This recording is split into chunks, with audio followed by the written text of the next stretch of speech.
Olá, amigos. Quero convidar vocês para virem participar desse trabalho de interpretação da tela de Salvador Dalí, de um pintor surrealista que executou a obra em 1931. É uma tela de pequenas dimensões, 24 por 33 centímetros, e ela pode ser admirada hoje no Museu de Arte Moderna de Nova York. E Salvador Dalí pintou a tela, então, nos primórdios da sua vida de surrealista. A persistência da memória é uma concepção meditativa de absoluto silêncio para a compreensão do tempo e dos condicionamentos. Analisar a natureza do tempo é um difícil empreendimento, uma vez que o tempo é uma criação da mente. Passado, presente e futuro são mentalizações, são frutos da memória, porque diz-se que o tempo real permanece onde está, ele não tem fragmentação, nem formas de condicionamento. Então, o que acontece? Realmente, se a gente for parar para analisar a natureza do tempo, nós vamos entender que o tempo é algo criado pela nossa mente. Porque onde ele está? Onde ele está armazenado? Aonde que ele está construído? Se não na nossa memória, no nosso pensamento. Então, nós temos que entender aqui que o tempo que nós vamos tratar aqui é o tempo psicológico, porque ele está inserido na nossa mente, no nosso psiquismo. Ele não está em nenhum outro lugar, senão na nossa mente. Então, o tempo que é memória, que é pensamento, que é formado pela mente, está aqui simbolicamente representado pelos 3 relógios moles em passado, presente e futuro. Moles porque o tempo, constituído pela mente, abandona a rigidez das formas, a obediência obsessiva e cega ao padrão, e torna-se flexível, maleável, quando, na quietude vazia do estado meditativo, permite a mente atuar de forma orgânica. Então, queridos, o que nós vemos aqui é a mente que está sempre dentro de um padrão rigoroso de pensamento, vagando entre os 3 tempos, né? Passado, presente e futuro. Ela que abandona a rigidez das formas do relógio pragmático, do tic-tac, do minuto a minuto, que é a forma do tempo que passa, mas aqui nós estamos tratando dos tempos psicológicos. Então, esse tempo abandona a rigidez das formas para ir em busca da compreensão dos estados de condicionamento, essa relação psicossomática entre mente e corpo. Então, eles abandonam essa rigidez mental para ir em busca do estofo, do conteúdo emocional que está ligado a cada etapa de tempo. Então, nós vemos que esse trabalho se trata de um profundíssimo insight que se faz útil na aquisição de uma consciência, a dos condicionamentos do tempo e do espaço.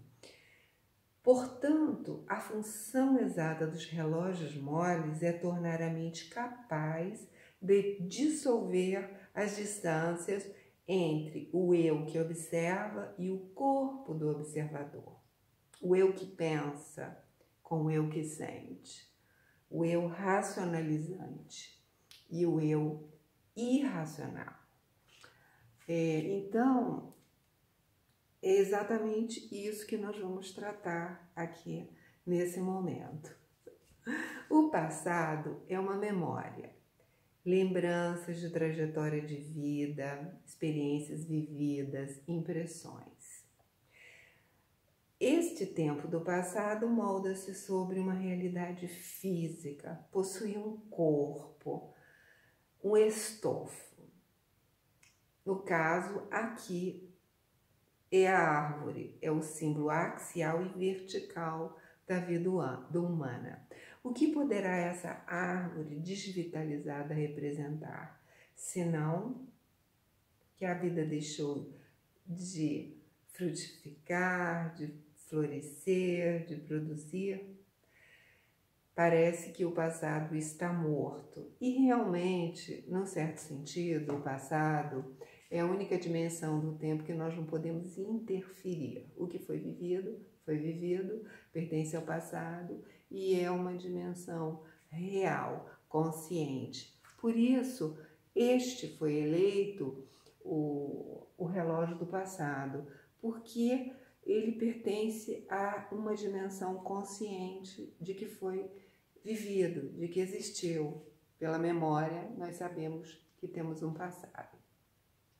E por que foi escolhido este relógio para representar o relógio consciente, o relógio do passado? Porque eu fiz uma analogia aqui, uma vez observando uma pessoa criar um mapa astral, ele falava que a parte superior do mapa, que é um círculo, representa o consciente, o mundo externo, o sol, né? E a parte inferior do mapa representa o inconsciente, a lua, o mundo interno, subjetivo, emocional. Então, a parte mental e emocional, consciente e inconsciente, foi trazido esse conceito para aqui, para entendermos a tela, e foi criado um esquema da esfera psíquica, porque nós estamos tratando aqui da nossa esfera psíquica, para entender a natureza do tempo e dos condicionamentos. E podemos entender que as obras de Salvador Dalí, se vocês forem olhar toda a configuração da obra dele, está até o momento do momento presente, quando fala do passado, presente e futuro, tem essa configuração de fragmentação. E nós temos aqui a esquerda da tela e a direita da tela. A direita da tela é mental, racional, é o pensamento. A direita da tela, que é esse lado, é o emocional, porque nosso cérebro é binário. Nós temos o cérebro esquerdo e o cérebro direito como racional e emocional. Então, nós podemos ver que podemos esquartelar a tela em 4, e sem que haja prejuízo para qualquer uma das imagens. Isso implica que já existe nessa configuração psíquica, se é que isso é uma projeção da nossa psique, como ela funciona, ela já tem essa configuração fragmentada, separada. Então, falamos sobre o relógio do passado. O futuro está representado o futuro e o relógio do presente. O relógio do presente é, de alguma maneira, um relógio que temos parte dele, porque ele também é fragmentação, pois simboliza a dualidade que nos divide entre o que um dia foi, passado, e o que um dia será, o futuro. O que um dia será. Molda-se este relógio do presente sobre um sólido de madeira que se divide em dois, porque a dimensão mais difícil de se viver é o momento presente, portador do absoluto, do atemporal, pois reúne em si todos os tempos.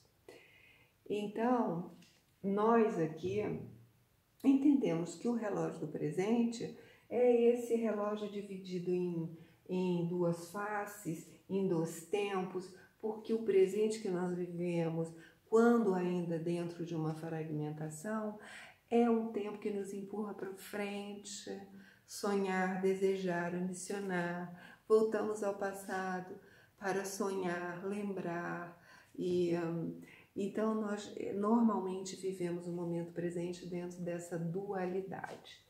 E temos aqui o relógio do futuro. Por que o relógio do futuro? Porque o futuro é representado aqui por um dorso de cavalo, como nós vemos, nos informando que o futuro está ligado a algo não é intuitivo, que seria aqui, mental, aqui seria instintivo. O instinto, nós temos o nosso lado animal, que é o nosso instinto, né? Então, o futuro, ele seria encaminhado por esse instinto. Nós vemos também que é um perfil feminino com umas longas pestanas, se identificando a um perfil feminino que deverá despertar, porque está adormecido.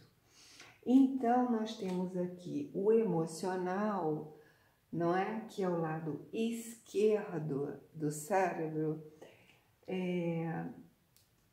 vai ser encaminhado e vai ser solucionado por esse auxílio dessa energia portadora dessa informação, que é o nosso instinto. Aqui já seria a intuição, que é uma energia portadora de conteúdos que se dirige ao nosso pensamento, à nossa mente, ao nosso raciocínio.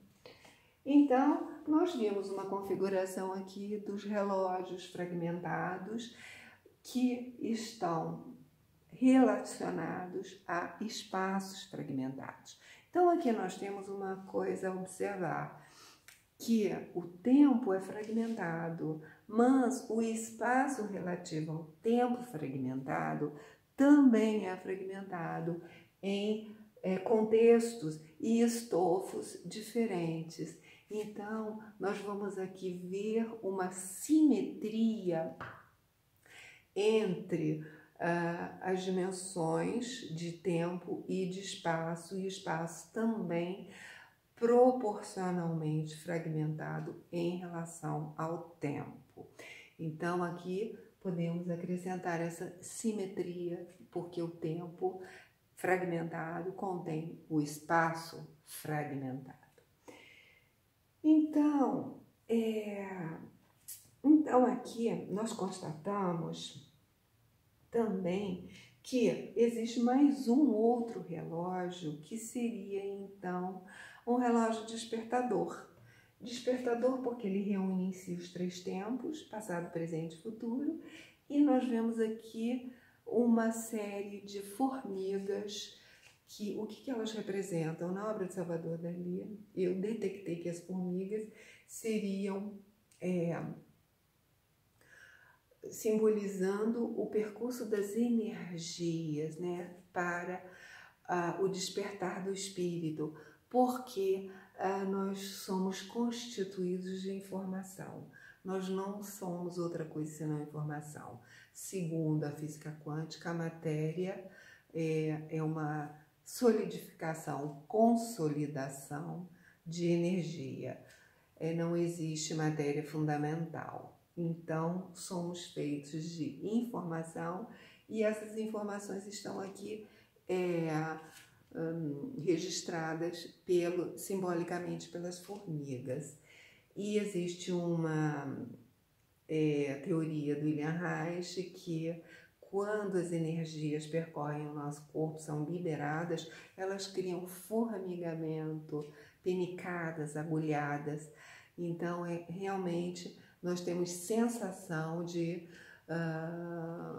esse formigamento e pinicada quando certas energias são liberadas no nosso corpo para criar uma evolução no nosso psiquismo e no nosso soma. Então, nós estamos aqui vendo nessa relação de tempo e de espaço a psique e o soma.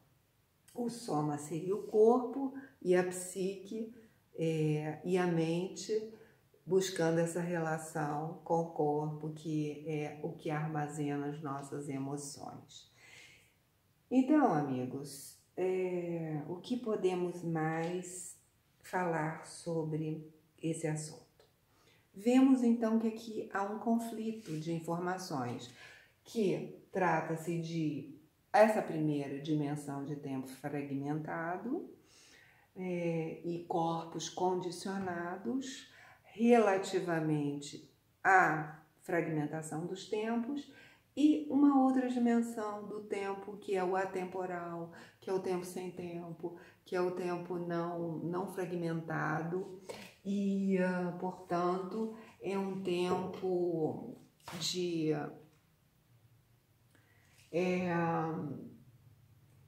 compacto, integrado e tempo sem tempo. O dinamicamente vibrante que é. Então, isso cria um conflito. Então, nós poderíamos dizer que todo conflito, ele é primeiro interno. O conflito que nós vemos externamente, creio que possa ser uma projeção de um conflito que já existe entre nós internamente sobre essa dicotomia, essa separação de tempos e de uma visão de uma unidade fundamental que é do tempo não fragmentado e do espaço em relação espaço-temporal. Então, vemos aqui que a persistência da memória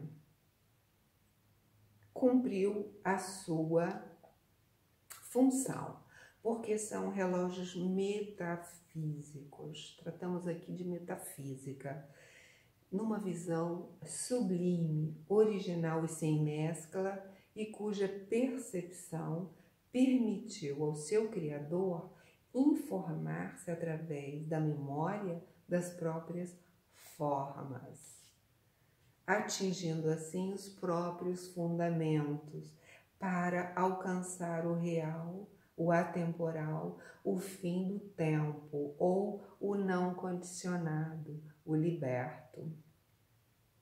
O que podemos constatar na tela desintegração da persistência da memória,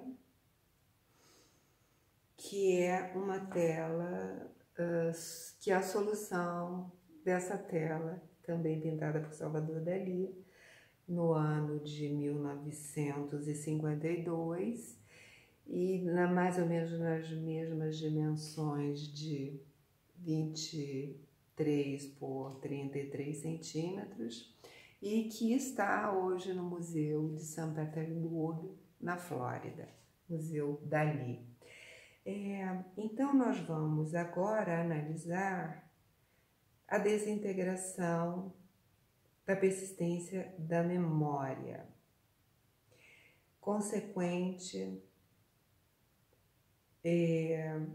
tempo presente, vibrantemente dinâmico e que dissolve os relógios moles. Então, nós vamos aqui, partir para uma outra tela de Salvador Dalí, que é a desintegração da persistência da memória. Então, nós vemos aqui o que acontece. Cumpre sua função, como o próprio Salvador Dalí denuncia, que ele A desintegração da memória foi quando Dalí soube melhor argumentar sobre a sua obra. E ele diz sobre essa tela que está no livro Salvador Dalí, da editora Madox, em que nós podemos ler o seguinte: após 20 anos de mobilidade total, os relógios moles se dissolvem no presente de forma dinâmica. Decorridos 20 anos, Dalí qualifica seu passado e seu surrealismo, definindo como fragmentação, experimentação, ceticismo, e anuncia claramente suas esperanças num futuro dentro de uma linguagem mística de síntese e integração. Um renascimento religioso sobre a base de um catolicismo progressivo. Então, o que nós vemos aqui nessa tela é exatamente isso. É um momento dinamicamente vibrante que a luz invade o inconsciente que era sombra, tenebras, e inconsciente passa a se tornar consciente quando é invadido pela luz.